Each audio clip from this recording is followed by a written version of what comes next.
Seorang gadis miskin yang bekerja sebagai OB di hotel mewah, tanpa sengaja bertemu dengan seorang lansia yang direndahkan karena penampilannya. Tanpa ragu, Lita membelanya, tanpa tahu siapa sebenarnya pria tua itu. Namun, kebaikan hatinya akan mengubah takdir hidupnya selamanya. Di sudut kota metropolitan yang gemerlap, berdiri sebuah hotel megah bernama Grand Imperial Hotel. Hotel ini terkenal dengan kemewahannya yang tak tertandingi, tempat para pengusaha sukses dan tokoh terkenal sering menginap. Di balik kemegahan itu, ada seorang gadis muda yang bekerja dengan sepenuh hati, meski kehidupannya jauh dari kata mewah. Gadis itu bernama Lita. Lita baru berusia 20 tahun, namun beban hidup yang ia tanggung membuatnya jauh lebih dewasa dari usianya. Sehari-hari, Lita bekerja sebagai OB di Grand Imperial Hotel. Pekerjaannya adalah membersihkan lobi, toilet, dan ruangan-ruangan yang tak pernah ia bayangkan bisa disinggahi orang biasa seperti dirinya. Meski hanya menjadi OB, Lita selalu menjalankan tugasnya dengan penuh tanggung jawab dan senyum yang tulus. Pagi itu, Lita tiba di hotel lebih awal dari biasanya. Seragam OB warna biru tuanya terlihat lusuh, namun tetap rapi dan bersih. Ia menyapu lantai marmer lobi yang berkilau, sambil sesekali menyapa para tamu yang lewat dengan senyum ramah.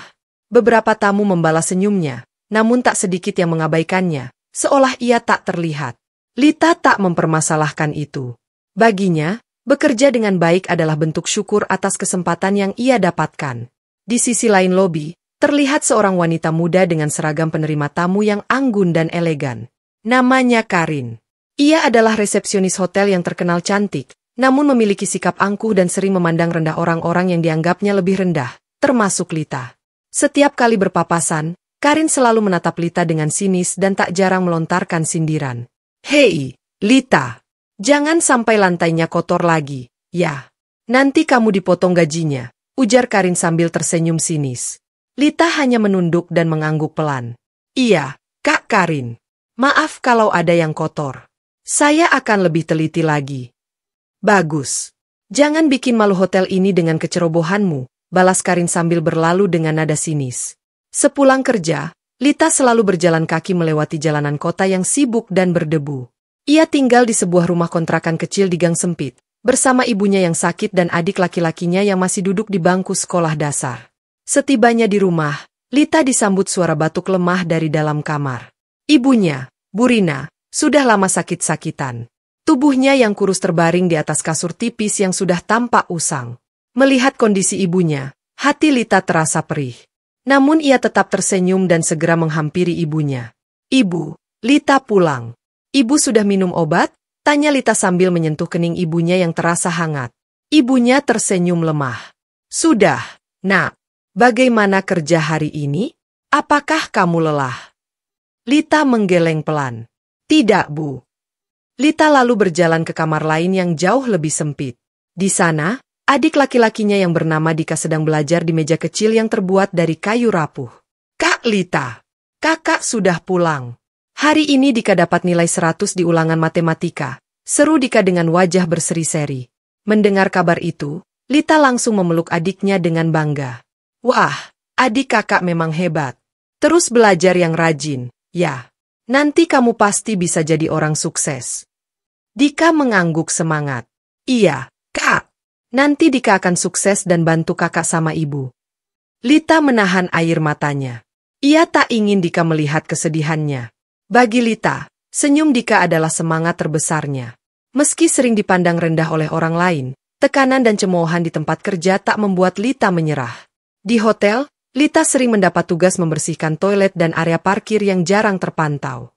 Meski pekerjaan itu melelahkan, ia tak pernah mengeluh. Namun bukan hanya pekerjaan yang berat, cemoohan dari Karin dan beberapa karyawan lain seringkali melukai hatinya. Suatu hari, saat Lita sedang membersihkan toilet, Karin masuk dengan wajah masam. "Lita, kamu itu kerja atau malas-malasan? Lihat tuh, masih ada air di lantai. Jangan sampai tamu terpeleset." Lita buru-buru mengambil kain pel dan mengeringkan lantai dengan teliti. "Maaf, Kak Karin. Saya akan lebih berhati-hati." Karin mendengus. "Dasar Robe. Kerja bersih-bersih saja nggak becus. Makanya sekolah yang tinggi, biar nggak jadi tukang sapu kayak kamu." Ucapan itu menusuk hati Lita. Ia hanya bisa menunduk dan menggigit bibirnya agar tidak menangis. Ia memang hanya lulusan SMA karena tak mampu melanjutkan kuliah. Tapi Lita percaya, bekerja keras dan memiliki hati yang baik adalah hal yang paling penting. Pada suatu pagi yang cerah, sebuah pertemuan tak terduga terjadi, pertemuan yang akan mengubah takdir hidup Lita selamanya. Lita sedang menyapu lobi ketika ia melihat seorang lansia masuk dengan langkah pelan. Pria tua itu mengenakan pakaian sederhana yang terlihat lusuh dan kusam. Wajahnya tampak lelah, namun matanya memancarkan kelembutan. Saat lansia itu mendekat ke meja resepsionis untuk bertanya sesuatu, Karin langsung menunjukkan ekspresi jijik dan mengernyitkan hidung. "Hei, Pak Tua, mau apa di sini? Tempat ini bukan untuk gelandangan," katanya sinis. Lansia itu tersentak dan mencoba menjelaskan dengan suara lirih. "Maaf, saya hanya ingin bertanya restoran ke arah mana ya?" Namun Karin tak memberinya kesempatan.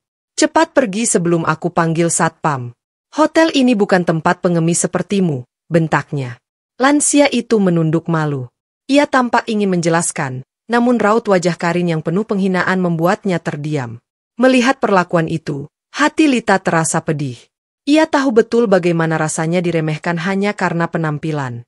Dengan lembut, Lita menghampiri dan berkata, "Mari, Pak. Saya antar ke restoran." Karin langsung menghadang dan berseru sinis. "Jangan sok baik. Lita, kamu pikir orang seperti dia bisa bayar makanan di restoran kita? Dia cuma pengemis yang menyamar." Ucapan itu terdengar sangat kasar. Beberapa tamu yang melintas sempat memperhatikan, namun tak ada yang berani menegur. Dengan suara tenang namun tegas, Lita menjawab, "Maaf, Kak Karin. Tapi saya tidak melihat beliau seperti itu. Dan meskipun beliau bukan tamu, kita tetap tidak seharusnya bersikap tidak sopan." Karin terkejut dengan keberanian Lita. Wajahnya memerah karena marah dan malu. "Berani sekali kamu menentang atasan." Namun Lita tetap tenang dan menjawab, "Saya tidak bermaksud menentang. Tapi sebagai karyawan hotel, kita seharusnya memperlakukan semua orang dengan hormat." Lansia itu terlihat tersentuh oleh kata-kata Lita. Ia mencoba berbicara. "Tidak apa-apa, Nak. Maaf jika kedatangan saya merepotkan." Lita tersenyum hangat. "Tidak sama sekali, Pak. Silakan duduk di sini sebentar. Saya ambilkan air minum." Tanpa menghiraukan tatapan tajam Karin, Lita segera pergi ke pantry dan kembali dengan segelas air putih. Ia menyerahkan gelas itu dengan penuh hormat. "Silakan diminum dulu, Pak. Saya akan tanyakan soal restoran." Lansia itu menatap Lita dengan mata berkaca-kaca. "Kamu gadis yang baik. Terima kasih atas kebaikanmu." Tak lama kemudian, Pak Bimo, manajer hotel, memanggil Lita ke ruangannya. Dengan nada tegas ia bertanya, "Lita, apa benar yang dikatakan Karin? Kamu membawa seseorang yang bukan tamu ke area restoran?" Lita menunduk sopan.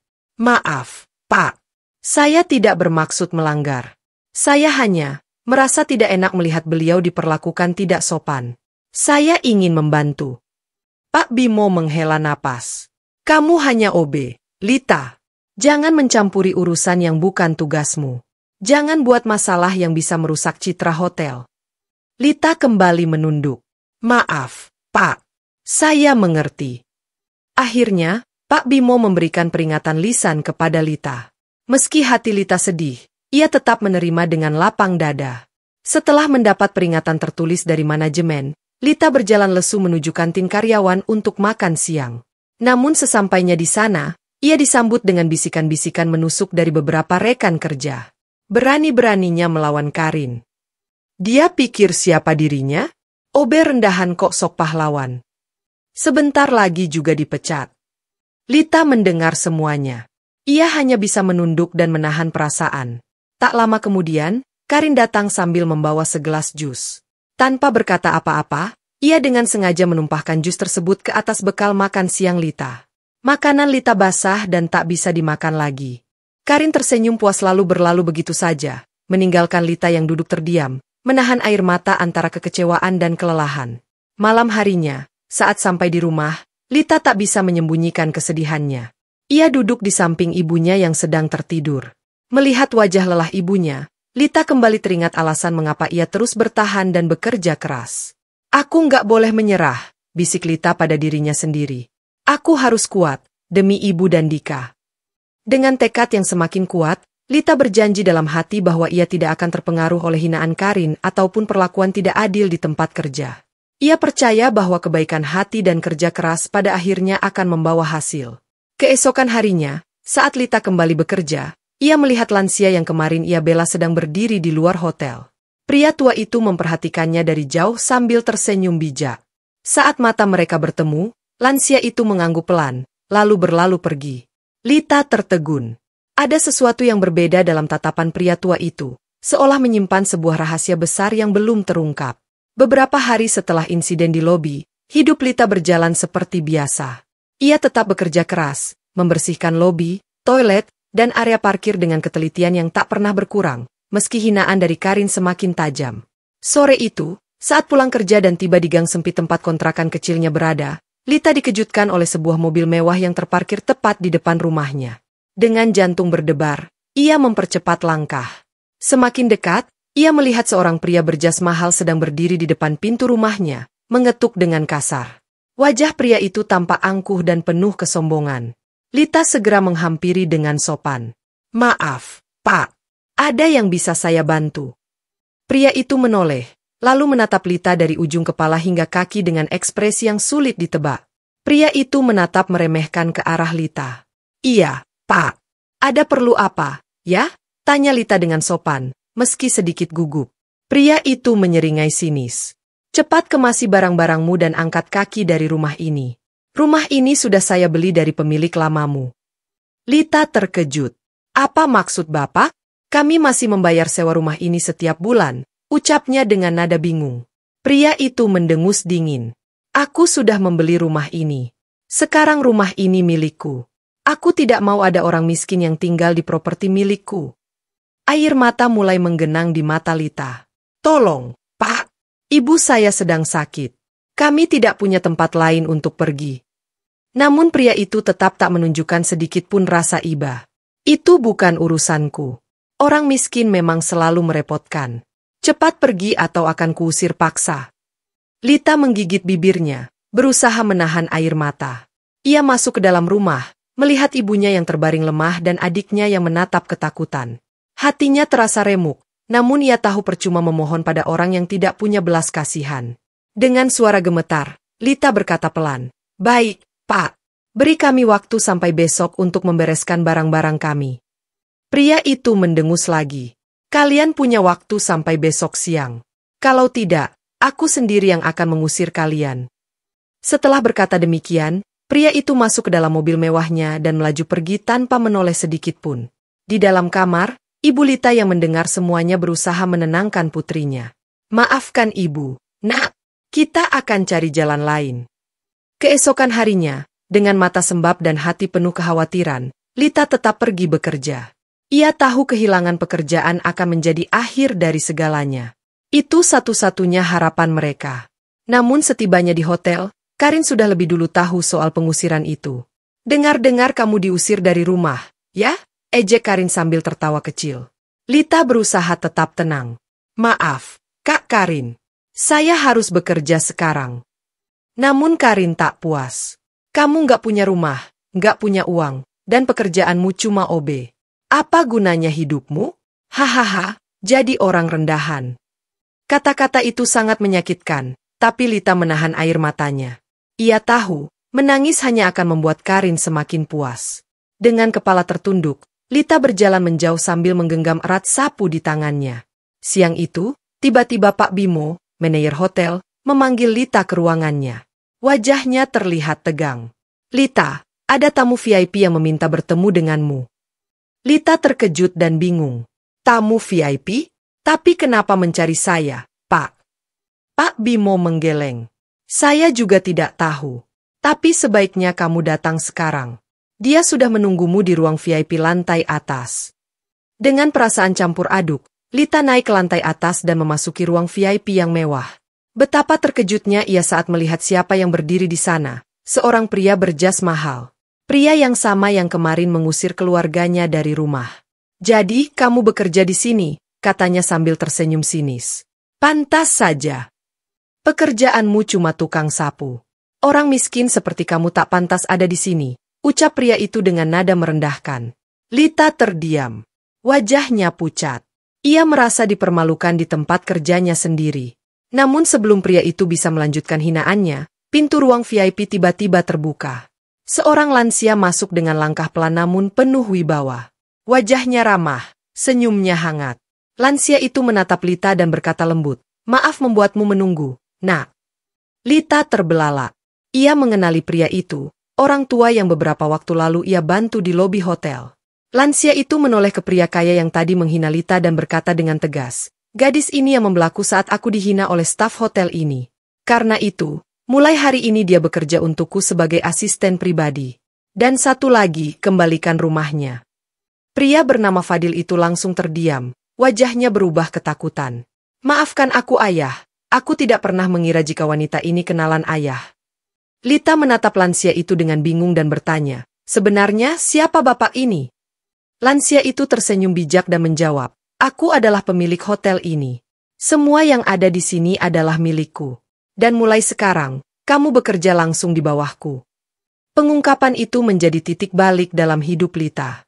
Siapa sangka, orang tua sederhana yang ia bantu ternyata adalah Tuan Arya, pemilik Grand Imperial Hotel dan salah satu pengusaha paling berpengaruh di kota. Tuan Arya menatap Lita dan berkata, "Panggil saja aku Pak Arya. Tidak perlu merasa sungkan atau takut." Tuan Arya menarik napas panjang. "Tahukah kalian, mengapa aku menyamar sebagai orang biasa? Karena aku dulu juga berasal dari keluarga miskin. Hidupku dulu penuh perjuangan, persis seperti yang Lita alami sekarang.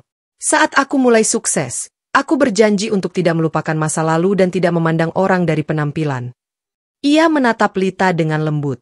"Cara kau memperlakukanku dengan kebaikan hati, itu alasan kenapa aku memilih untuk membantumu." Lita tampak tersentuh. Air mata mengalir di pipinya. "Terima kasih, Pak. Saya tak menyangka kebaikan kecil saya berarti sebesar itu," ucapnya pelan. Tuan Arya tersenyum dan berkata, "Mulai hari ini, rumahmu kembali. Dan jika kau masih mau, tetaplah bekerja sebagai asisten pribadiku. Tapi jika tidak, kau bebas memilih jalanmu sendiri." Lita mengangguk dengan tulus. "Saya akan bekerja sebaik mungkin, Pak." Tak lama kemudian, Tuan Arya memanggil Karin yang selama ini suka merendahkan Lita. "Karin," katanya tegas, "aku sudah tahu semua yang kau lakukan. Orang seperti kamu tidak pantas berada di tempat ini." Karin hanya bisa tertunduk diam. "Tapi Lita," lanjut Tuan Arya, "kau pantas mendapatkan semua ini. Bukan karena kasihan, tapi karena ketulusan dan kerja kerasmu." Malam itu, Lita pulang dengan hati penuh syukur. Ia membawa kabar bahagia untuk ibunya dan Dika, adiknya. "Ibu, kita tidak jadi diusir," katanya sambil memeluk ibunya yang masih terbaring lemah. "Tuan Arya mengembalikan rumah ini untuk kita." Air mata haru mengalir di pipi sang ibu. "Alhamdulillah. Tuhan Maha Baik," gumamnya. "Kakak hebat," seru Dika, memeluk Lita dengan bangga. Hari-hari berikutnya, Lita mulai bekerja sebagai asisten pribadi Tuan Arya. Ia belajar banyak tentang manajemen, kepemimpinan, dan bisnis. Meski tanggung jawabnya berat, ia menjalaninya dengan penuh semangat dan kerendahan hati. Seluruh karyawan pun mulai menghormatinya. Lita tak pernah melupakan masa lalunya. Ia sering membantu orang-orang yang membutuhkan, karena ia tahu betapa sulitnya hidup dalam kekurangan. Lita telah membuktikan bahwa kebaikan hati, kerja keras, dan ketulusan akan selalu membawa berkah. Kekayaan dan kekuasaan tak ada artinya jika tidak diiringi dengan empati dan kerendahan hati. Meski terlahir miskin, seseorang bisa mencapai kesuksesan jika ia tidak pernah menyerah.